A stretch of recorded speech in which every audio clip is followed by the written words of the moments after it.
Olá, queridos estudantes! Começa a partir de agora a 9ª e última fase do ensino fundamental da disciplina de matemática. Aqui você vai aprender a interpretar gráficos e tabelas e utilizar o raciocínio lógico e estatístico para solucionar problemas. Nessa fase, algumas descobertas vão facilitar a sua vida, no trabalho ou mesmo em casa. Veja só, é possível utilizar os conceitos de geometria e da álgebra na construção civil, por exemplo. E aprender a calcular os juros de serviços e produtos pode ajudar você na hora de controlar os gastos domésticos. Aqui vamos ver exemplos simples para entender melhor as relações entre massa e distância. E você sabe qual é a diferença entre círculo e circunferência? Então não perca as aulas de matemática da última fase do ensino fundamental. Eu espero você!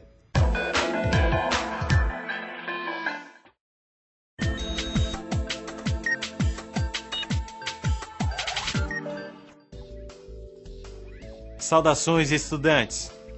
Os gráficos e as tabelas são cada vez mais utilizados pela internet e pelos meios de comunicação.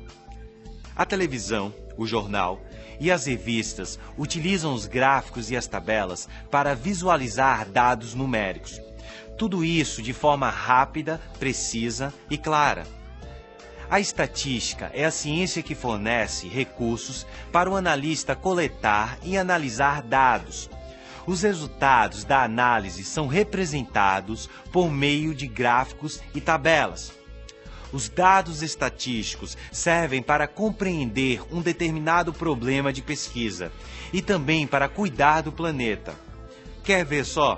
De acordo com a organização não governamental WWF Brasil, o habitante de uma grande cidade produz aproximadamente 1 quilo de lixo por dia. Em um mês, são cerca de 30 quilos por pessoa. Viu só como a matemática faz parte do nosso dia a dia?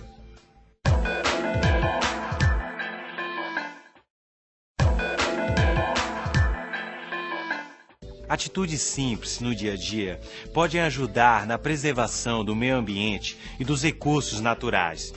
Você pode começar consertando o vazamento da torneira. Uma torneira pingando pouco mais de 1 gota por segundo desperdiça em média 46 litros de água por dia. A máquina de lavar roupa gasta em média 150 litros de água por lavagem. Portanto, encha a máquina para usá-la. Sempre tampe as panelas quando for cozinhar. Essa atitude reduz o tempo de cozimento dos alimentos e gasta 30% menos energia. Evite varrer a calçada com água. Prefira a vassoura. A cada 15 minutos que a mangueira fica ligada, são desperdiçados 279 litros de água. Use lâmpadas fluorescentes. Elas são mais eficientes e duram até 10 vezes mais. Agora é com você. Coloque em prática essas dicas.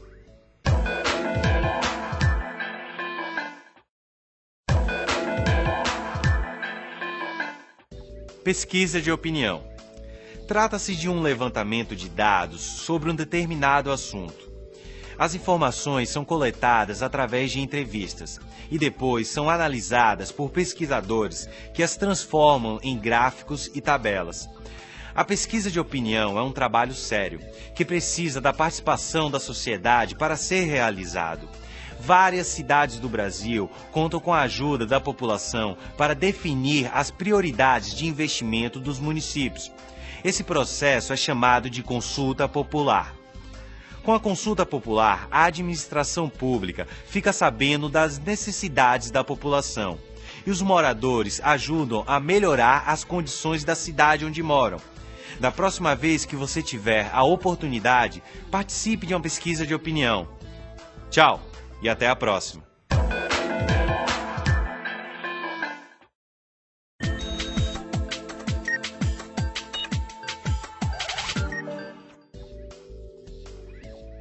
Olá! A palavra álgebra é estranha e intrigante. A tradução literal é ciência de restauração ou reunião. Essa palavra foi usada no título de um livro escrito em Bagdá por volta do ano 825. Hoje, A melhor tradução indica que a álgebra é a ciência das equações. Os gregos tratavam a álgebra sem se preocupar com as aplicações práticas. Mas com o passar do tempo, os gregos começaram a encontrar problemas na resolução de determinadas situações. Isso fez com que eles se direcionassem para a geometria e ganhassem destaque nessa área. É dessa forma que começa a relação entre álgebra e geometria. A história dos grandes matemáticos que construíram a álgebra e a geometria é fascinante. Ao estudar um pouco dessa história, você pode perceber que o conhecimento matemático foi fruto de muito trabalho. Boa sorte!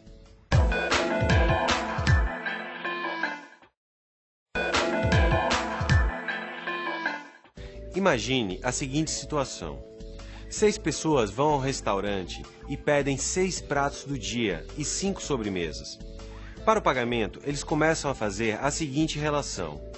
Se o prato do dia custa X reais e cada sobremesa custa 3 reais a menos que o prato do dia, qual é o polinômio que representa a quantia que iremos gastar? O polinômio que representa essa situação é 6x mais 5, abre parênteses, x, menos 3, fecha parênteses. Viu como é simples montar uma expressão utilizando os polinômios? Também vamos aprender situações que vão pedir o uso de equações para resolver problemas. Por exemplo, o dobro de um número acrescido de 3 unidades é 15. Que número é esse? A equação será 2x mais 3 igual a 15, onde o número desconhecido então é 6. Essas e outras situações nós vamos enfrentar a partir de agora. Vamos lá?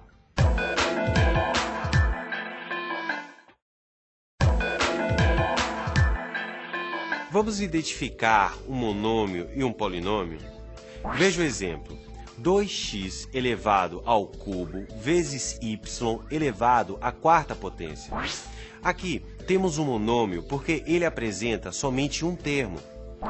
No exemplo 2x mais 3y, temos um polinômio, porque existem 2 termos, 2x e 3y.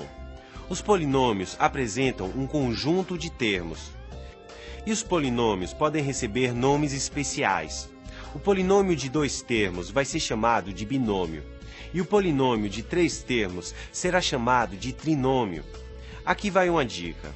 Quando o termo inicial do polinômio está sem sinal, a conclusão é de que ele é positivo, porque o sinal positivo não precisa aparecer, ao contrário do sinal negativo, que para indicar o valor negativo deve estar presente. Tchau e até a próxima!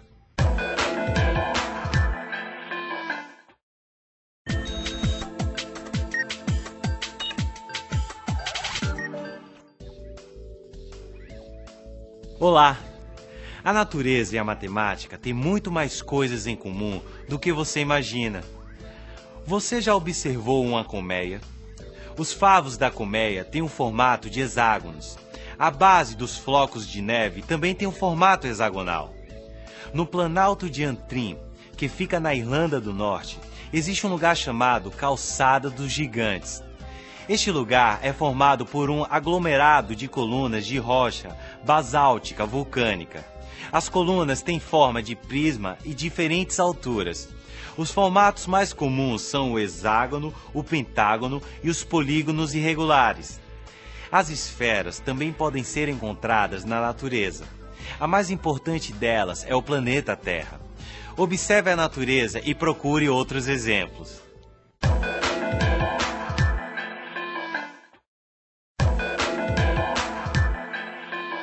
As rodas do carro e da bicicleta, as placas de trânsito, as tampas das panelas são exemplos de objetos e construções que têm um contorno ou a forma de uma circunferência.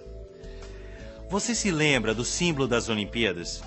Ele é formado por 5 anéis com formato circular que estão entrelaçados. Cada anel representa um continente. O objetivo dos anéis olímpicos é simbolizar a união entre os povos. No início, os Jogos Olímpicos eram festivais esportivos que os gregos faziam para homenagear Zeus. Os festivais aconteciam no Santuário de Olímpia, de onde surgiu o termo Olimpíada. Desde que surgiram, as Olimpíadas representam a trégua e a paz entre os povos. Os jogos são momentos marcados pela alegria e união, que têm consequências positivas para o desenvolvimento do planeta.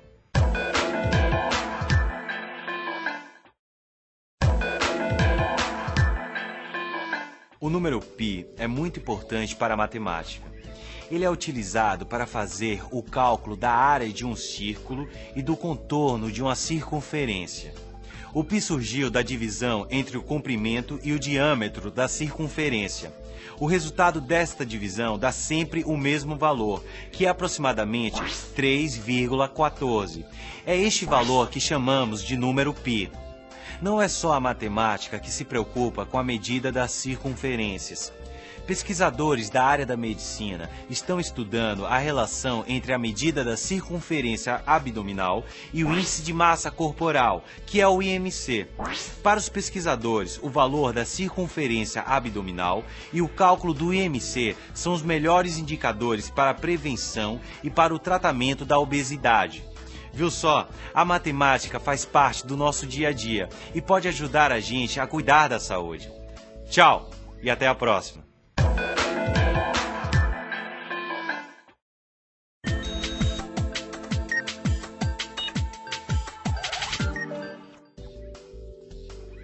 Saudações, estudantes de matemática de todas as partes do Brasil. Os matemáticos da Índia antiga tinham um passatempo bem curioso. O passatempo deles era resolver quebra-cabeças. Os matemáticos indianos elaboravam problemas para outros competidores resolverem. Só que para resolver esses problemas, era preciso fazer equações de segundo grau com uma incógnita. Muito tempo passou até que os matemáticos encontrassem uma fórmula para resolver as equações de segundo grau. Na época, eles resolviam os problemas através de poemas. No Brasil, a fórmula para resolver equações de segundo grau começou a ser utilizada na década de 60 e recebeu o nome de Bhaskara, em homenagem a um matemático indiano que contribuiu para o desenvolvimento da álgebra. É só no Brasil que esta fórmula é chamada de Bhaskara.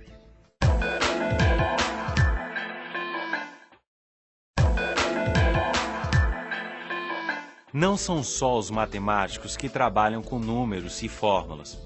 Outras profissões também utilizam os cálculos matemáticos. Na medicina veterinária, por exemplo, a matemática ajuda no planejamento terapêutico ou cirúrgico, na dosagem e na absorção de remédios, e até no desenvolvimento dos modelos que mostram a dinâmica dos sistemas cardiovascular e respiratório. Na biologia, a matemática é utilizada para analisar a relação entre o número de presas e predadores, o crescimento de uma população em relação à outra, e assim manter-se o equilíbrio. As curvas exponenciais da matemática auxiliam no controle de doenças infecciosas. Elas servem para analisar o crescimento das populações de vírus e bactérias. A matemática é cada vez mais uma aliada da medicina. Ela ajuda os profissionais da área médica a desenvolver modelos e métodos para analisar situações e encontrar soluções práticas para vários problemas. São muitas razões para aprender matemática. Concorda?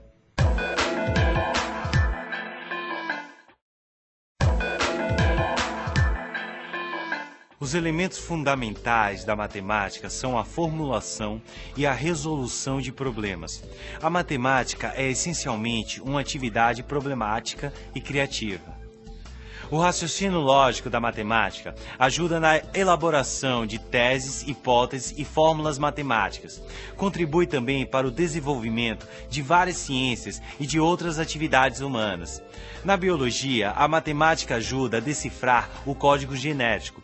Nos hospitais, é utilizada para o controle de dados nos equipamentos sofisticados. A matemática está presente até na transmissão de dados na telefonia. Esta área do conhecimento se relaciona com toda a atividade humana e está integrada ao nosso fazer diário. Se você compreender bem a utilidade da matemática, vai ter menos resistência e o aprendizado vai ser mais simples do que você imagina. Revise os conteúdos e faça os exercícios. E depois veja como esta ciência fascinante facilita a sua vida. Tchau e até a próxima.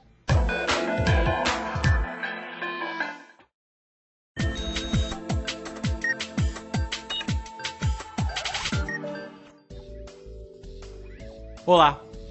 Hoje vamos aprender sobre fatoração. Fatorar significa encontrar todos os divisores de um número inteiro. Por exemplo, a fatoração de números primos. Lembre-se de que um número natural só é primo quando tiver dois divisores naturais diferentes, ou um e ele mesmo.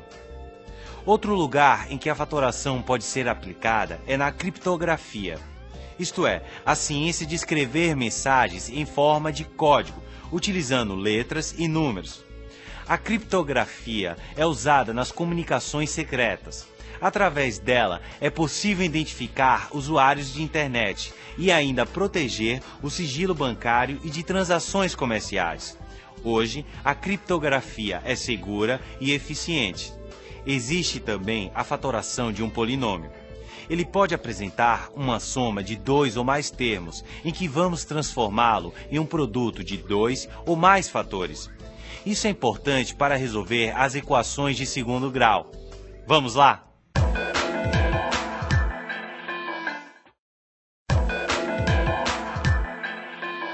Fatorar é transformar uma expressão em uma multiplicação de fatores. O primeiro tipo de fatoração é o fator comum.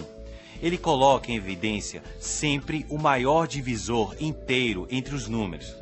Nela, todos os termos devem ter um fator comum, podendo aparecer somente no número, só na letra ou mesmo nos dois. Por exemplo, no polinômio y² mais 2y, é possível dizer que o monômio y é comum a todos os termos. Então é possível colocá-lo em evidência. Para isso, você vai dividir cada termo do polinômio por y. Você vai ter y, abre parênteses, y mais 2, fecha parênteses, que é a forma fatorada do polinômio y² mais 2y. Mas existem outros casos de fatoração, como a fatoração por agrupamento, a diferença de dois quadrados e o trinômio quadrado perfeito.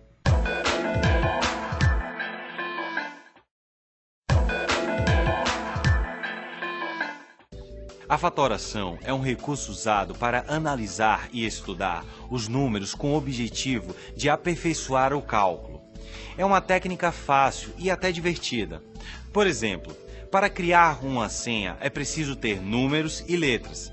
Para a matemática, o conceito de fatoração vem desse procedimento de transformar um número em fatores, isto é, em números que se multiplicam. Se esses números não forem primos, vão poder ser transformados em uma nova multiplicação de outros dois números, permitindo a construção de um jogo de cálculo mental. A técnica da fatoração é utilizada em equações exponenciais e logaritmos. Ela revela um conhecimento amplo da distribuição dos números primos e está relacionada a um problema muito atual, a segurança na internet, em que senhas são criadas para garantir a privacidade. Tchau e até a próxima!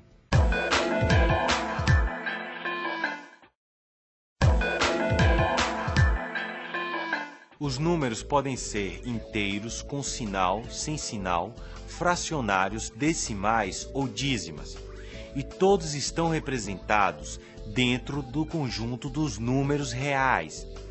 Existem também números muito grandes que não podem ser representados, como o número inteiro com sinal em n bits. Para representar tais valores, é preciso um sistema de representação numérica em que o intervalo dos números seja independente da quantidade de dígitos que o valor possua. Tal sistema baseia-se na notação científica comumente utilizada em cálculos de engenharia, física e química. Na biologia temos a molécula de DNA, que tem apenas 1 vezes 10 na menos 7 metros. Esse tamanho é aparentemente pequeno, perto da massa do Sol, que é de 1,9891 vezes 10 elevado a 30, medido em quilogramas. Mas para nós, o importante é saber escrever as notações científicas, sejam os números pequenos ou grandes. Tchau e até a próxima!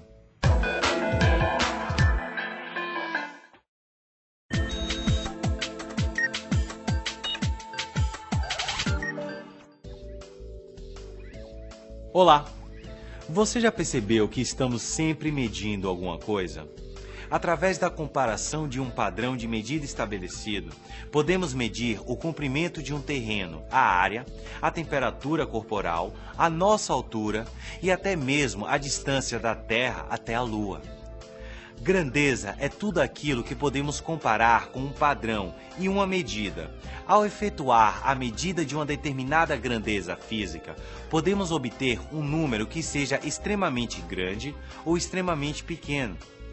A distância da Terra à Lua é de 384 milhões de quilômetros. Para manipular um número tão grande, utilizamos a notação científica, fazendo uso das potências de 10.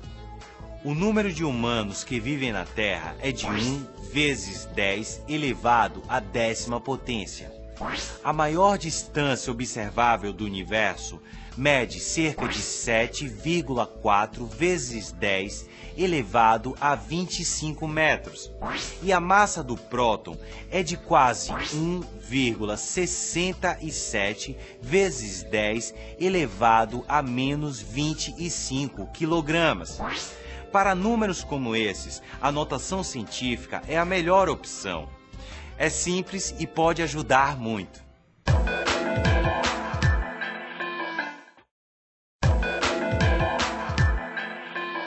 A notação científica exige que o número A, que multiplica a potência de 10, seja maior ou igual a 1 e menor do que 10.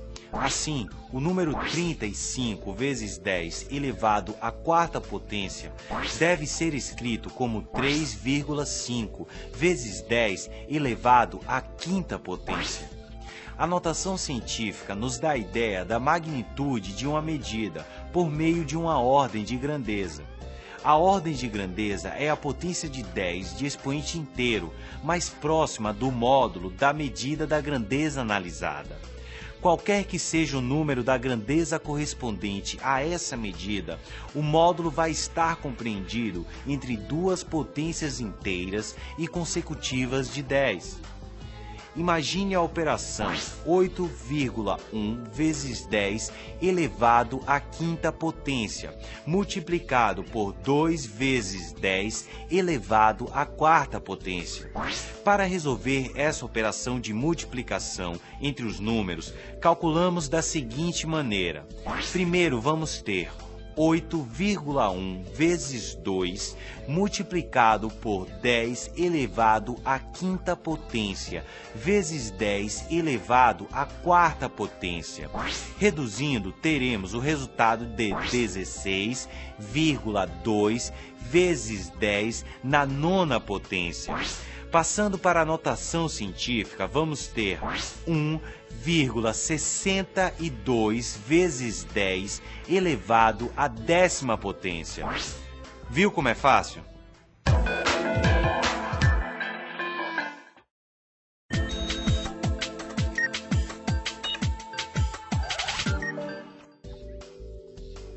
Olá! Você sabia que a matemática é aplicada desde a pré-história? E ela está presente na nossa vida em inúmeras situações? Quando você era criança, por exemplo, aprendeu a contar. Depois, conheceu os números naturais, os números com vírgula e as frações. E em seguida vieram os números negativos e os números irracionais, como o π. Mas ainda existe mais um conjunto. É o conjunto dos números reais. Há pelo menos 2000 anos, os gregos já sabiam que a raiz quadrada de 2 não era um número racional. Mas só 20 séculos mais tarde se chegou à explicação. O conjunto dos números reais é a união dos racionais, que englobam os naturais, os inteiros e os fracionários com números irracionais. Os números reais são os números usados para representar uma quantidade contínua. Pode-se pensar num número real como uma fração decimal infinita, como 3,4444 e assim infinitamente. Respire fundo, organize os pensamentos e os números, porque os reais são isso e muito mais.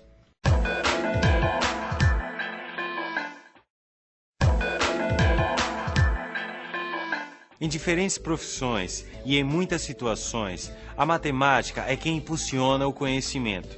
Até mesmo na arte, a matemática pode estar por perto.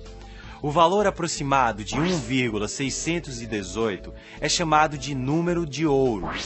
Esse valor numérico é muito importante para a geometria estética, biologia e arquitetura.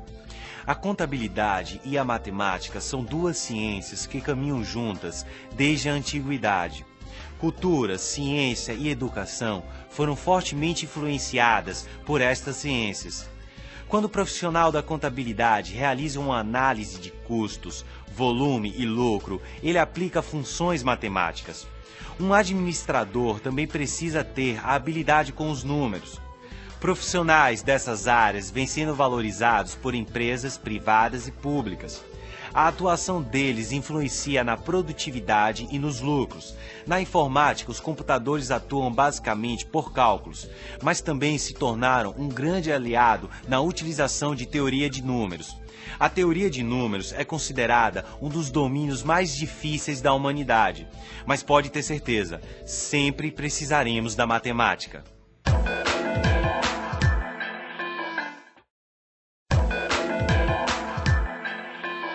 Não é de hoje que o ser humano possui o instinto de quantidade. Você sabe qual senso ditava as regras lá na pré-história, quando um grupo de primitivos encontrava um grupo oponente? Acredite, era o senso numérico. A sensação da quantidade é a base sobre a qual a humanidade criou o pensamento numérico. Na antiguidade, esse senso bastava, mas com o passar do tempo surgiu a necessidade de controlar a quantidade. Apareceram então os números. Assim nasceram os números naturais, e com o passar dos tempos vieram outros números, como inteiros, racionais, irracionais e reais. Nesse momento, contar já não significava apenas contar. O que existia era uma relação dessa quantidade com as necessidades do ser humano. Não desista. No final, o resultado será uma soma de grandes vitórias. Tchau e até a próxima.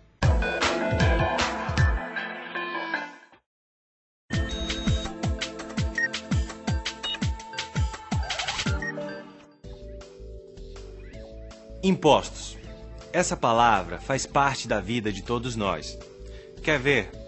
Existe o imposto de renda, o ICMS, que é o Imposto sobre Circulação de Mercadorias e Prestação de Serviços, o IPI, Imposto sobre Produtos Industrializados, e também o IPTU, Imposto sobre a Propriedade Predial e Territorial Urbana.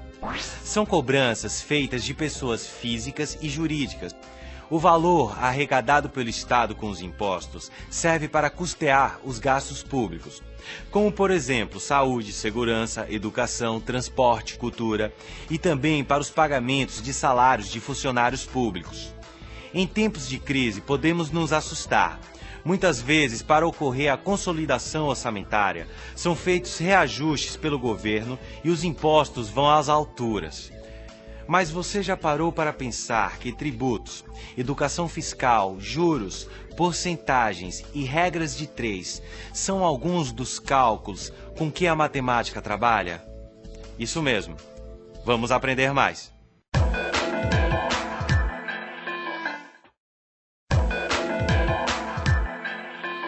PIB, Produto Interno Bruto, é um indicador das atividades econômicas de um país.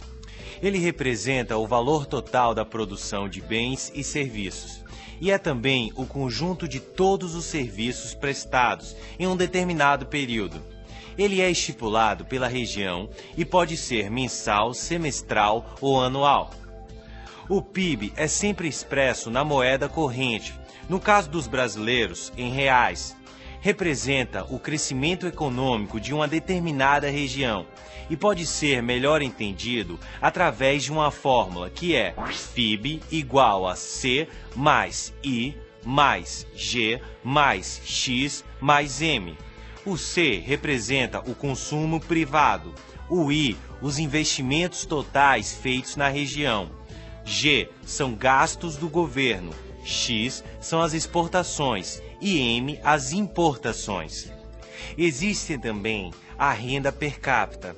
Ela é obtida através do PIB de uma região dividido pelo número de habitantes da mesma.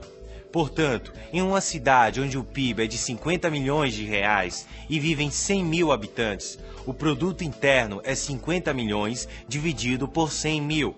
O resultado, ou no caso a renda per capita, é em média 500 reais por pessoa.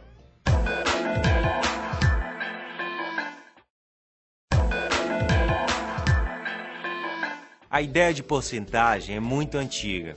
Ela é usada na economia, na geografia e em várias áreas da atividade humana.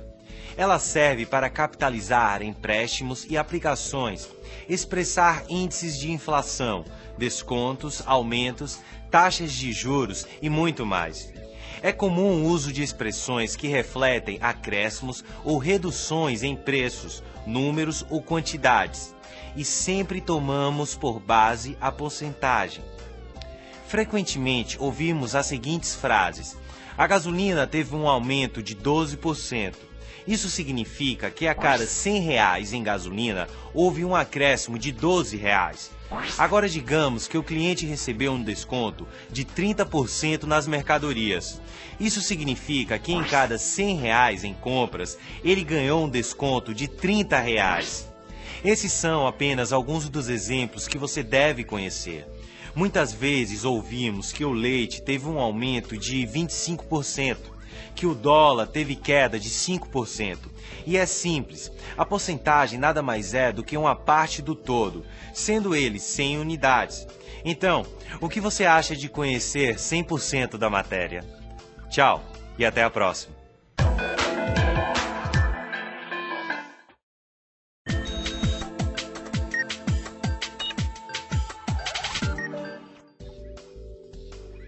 Olá! Hoje vamos falar de um assunto que faz parte da vida de todo mundo. Vamos aprender um pouco mais sobre áreas, volumes, perímetros e o Teorema de Pitágoras. Olhe ao seu redor. Certamente você identificou várias figuras geométricas. Para calcular o perímetro de uma figura geométrica plana, é preciso somar os lados. E existe uma fórmula específica para calcular a medida de uma circunferência. Você já sabe que existem várias unidades de medida. A mais utilizada para a área é o metro quadrado. Mas certamente você já ouviu falar na palavra área. É uma unidade de medida agrária que equivale a 100 metros quadrados. Problemas como este podem ser resolvidos através da relação de Pitágoras. Para a escola pitagórica, tudo era número, e o símbolo utilizado era a estrela de 5 pontas. Os pitagóricos levavam ao extremo a adoração pelos números, e para eles cada um tinha um significado especial.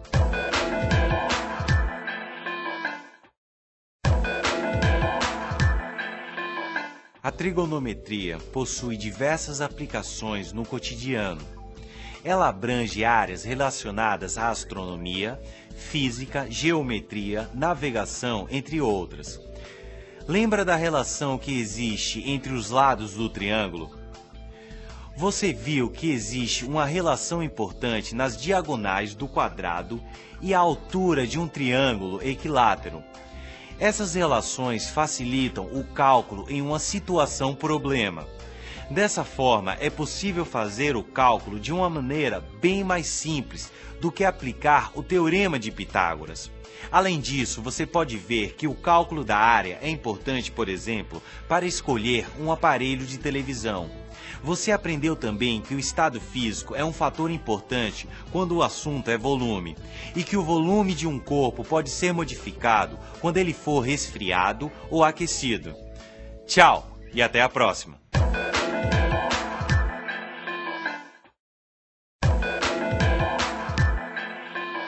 A decisão de compra de um novo aparelho de televisão está gerando dúvidas para muitas pessoas.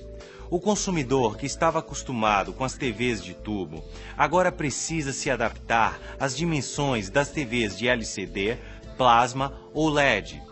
Existem alguns cálculos que indicam o lugar onde essa televisão deve ser colocada para que o telespectador aproveite ao máximo o que ela oferece. Esse cálculo varia de acordo com o ambiente. Especialistas sugerem que uma TV de 32 polegadas deve estar a uma distância de 2 metros do observador. A dica é experimentar nas lojas antes de comprar. Procure a melhor configuração entre tamanho de TV e distância do observador. Antes de começar, meça a distância do sofá ou da poltrona até a TV e leve essa medida sempre junto. Você deve ter uma referência real da sua casa antes de fazer as experiências.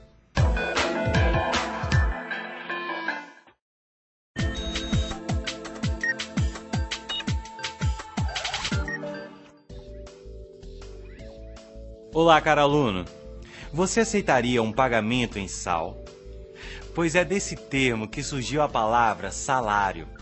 Trata-se de uma forma primária de pagamento oferecida aos soldados do Império Romano. Nos tempos antigos, antes do surgimento da moeda, os seres humanos faziam trocas. Uma mercadoria valia o que se podia oferecer em troca. Esse sistema é chamado de escambo. Hoje trabalhamos com dinheiro. E os anúncios de produtos querem nos convencer a gastar esse dinheiro. Nem sempre as ofertas são tão vantajosas como parecem. Sabendo conceitos como regra de 3 e porcentagem, conseguimos colocar tudo na ponta do lápis. A todo instante na nossa sociedade são realizadas milhares de transações financeiras. Empréstimos, compras, vendas, aplicações. Além disso, tem as cotações de moeda e os índices de inflação. É importante entender um pouco do mundo das finanças.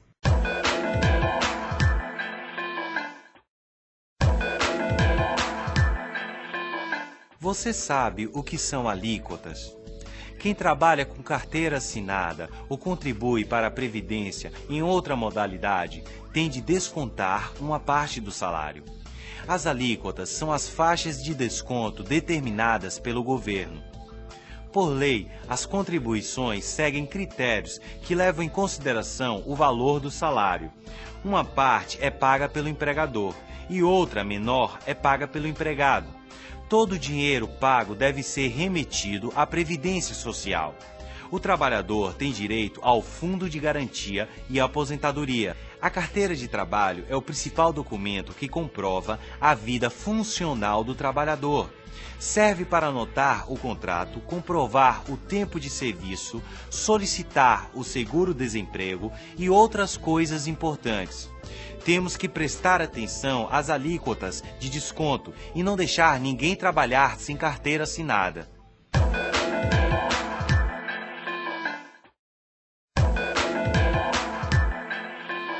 O pagamento de impostos é um dever do cidadão, mas também um dever do Estado informar para onde vão os recursos recolhidos. Eles são fundamentais para promover o crescimento econômico e o desenvolvimento social do país.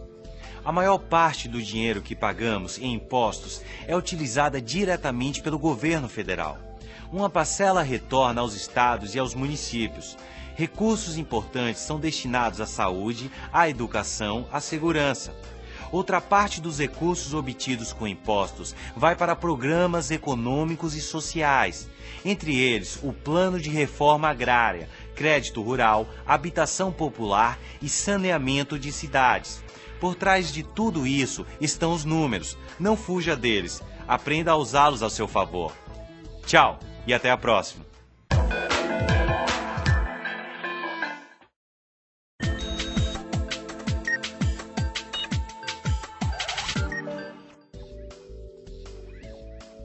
Olá, bem-vindo! Hoje vamos aprender a diferença entre massa e peso. Muitas vezes os conceitos se confundem. Quando medimos os objetos ou o corpo humano, falamos em peso, mas na verdade estamos medindo a massa. Massa é a soma de matéria de um objeto sólido ou o volume de um gás ou de um líquido. Peso é a força da gravidade que age sobre a massa desse objeto. Quando um corpo celeste é transportado para outro planeta, a massa dele continua a mesma. O que sofre alteração é o peso, pois a força gravitacional com que esse corpo é atraído passa a ser diferente. Quanto maior for a massa de um planeta, maior será a força gravitacional dele. Imagine se transportássemos um laptop da Terra para a Lua. A massa do computador não mudaria, mas o peso seria menor. E isso aconteceria porque a força gravitacional da Lua é menor que a da Terra. Medir a massa com precisão é fundamental na indústria. Você já imaginou o prejuízo que seria empacotar 550 gramas no lugar de 500 gramas? Ou mesmo o contrário? Que confusão geraria!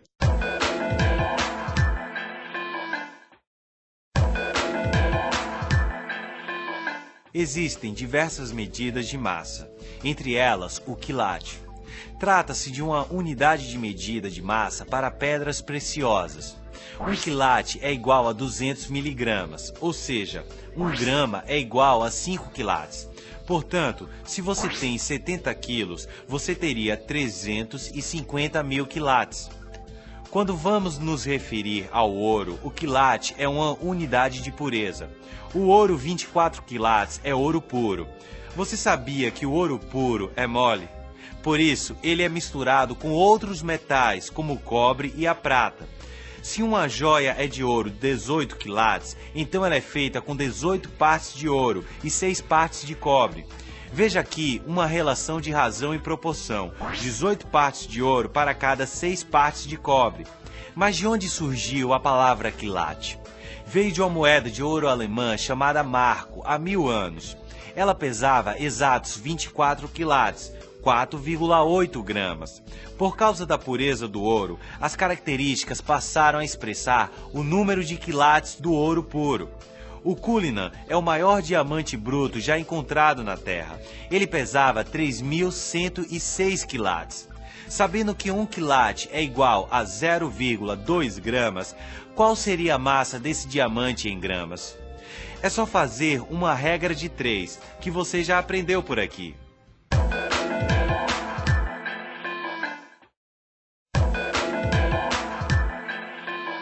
Constantemente, nós utilizamos unidades de medida.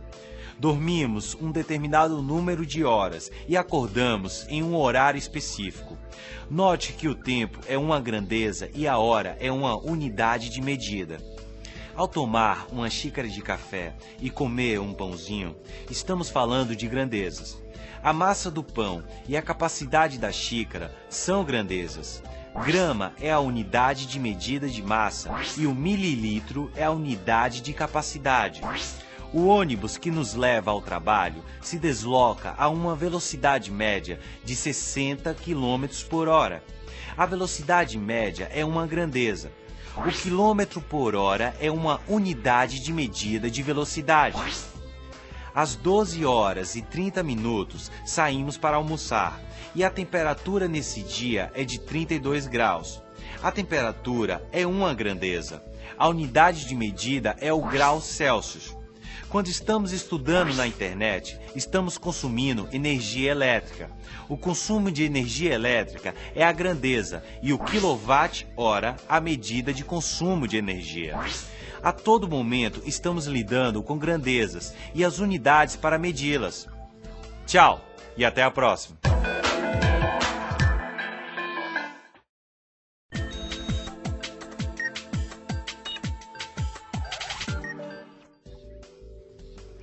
Olá! Hoje vamos falar sobre o sistema cartesiano, recurso utilizado para localizar qualquer ponto. Essa ideia de representação de um ponto foi publicada no século XVII pelo filósofo e matemático francês René Descartes. Descartes mostrou que era possível construir um sistema no qual números poderiam estar associados a pontos. Dispostos em uma certa ordem, um par de números pode fornecer a localização exata de um ponto. Para localizar qualquer ponto no planeta, é preciso observar as linhas imaginárias que cortam a Terra. Essas linhas são os paralelos e os meridianos. Esse procedimento partiu de um modelo matemático que é o sistema cartesiano. Ele é definido por duas linhas perpendiculares. Essas linhas se cruzam em um determinado ponto, formando um ângulo de 90 graus.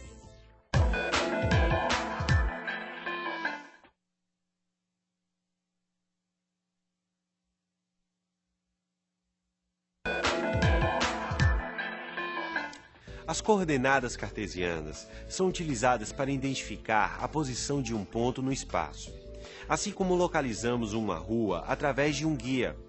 Do ponto de vista matemático, a forma mais simples para localizar um objeto consiste no uso das coordenadas cartesianas. A ideia de localizar posições utilizando números vem de longe. Esse sistema foi desenvolvido no século XVII, em duas obras de Descartes.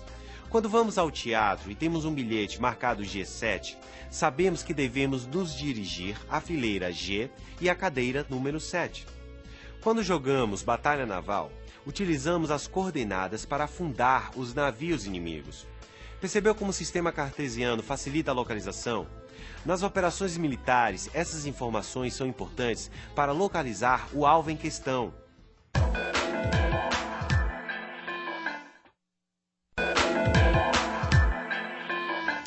As coordenadas cartesianas são utilizadas para identificar a posição de um ponto no espaço, assim como localizamos uma rua através de um guia. Do ponto de vista matemático, a forma mais simples para localizar um objeto consiste no uso das coordenadas cartesianas. A ideia de localizar posições utilizando números vem de longe. Esse sistema foi desenvolvido no século XVII, em duas obras de Descartes. Quando vamos ao teatro e temos um bilhete marcado G7, sabemos que devemos nos dirigir à fileira G e à cadeira número 7. Quando jogamos batalha naval, utilizamos as coordenadas para afundar os navios inimigos. Percebeu como o sistema cartesiano facilita a localização? Nas operações militares, essas informações são importantes para localizar o alvo em questão.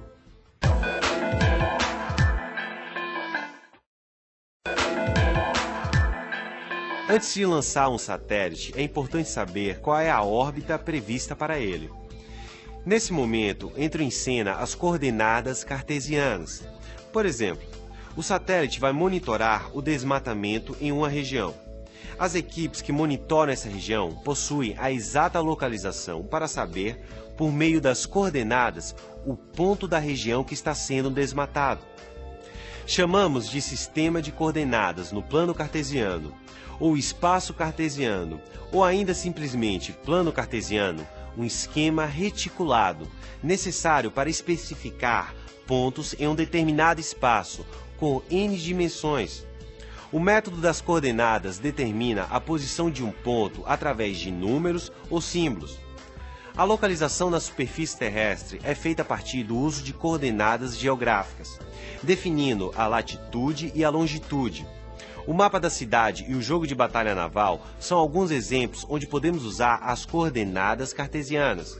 Você também pode localizar uma rua em um site de busca na internet. O programa dá a localização exata e até a rota que você deve seguir para chegar mais rápido ao destino.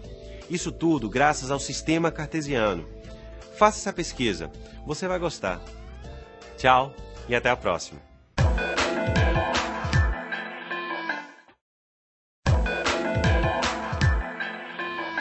Parabéns, aluno! Você acaba de concluir a disciplina de matemática do ensino fundamental. Nessa fase, nós vimos, por exemplo, que a estatística ajuda na análise de dados, que a porcentagem é usada na hora de buscar um empréstimo e calcular taxas e descontos nas compras dos produtos. Você aprendeu também que a fórmula para resolver equações de segundo grau começou a ser utilizada na década de 60 e recebeu o nome de Bhaskara, aqui no Brasil. estudamos sobre a álgebra e a geometria.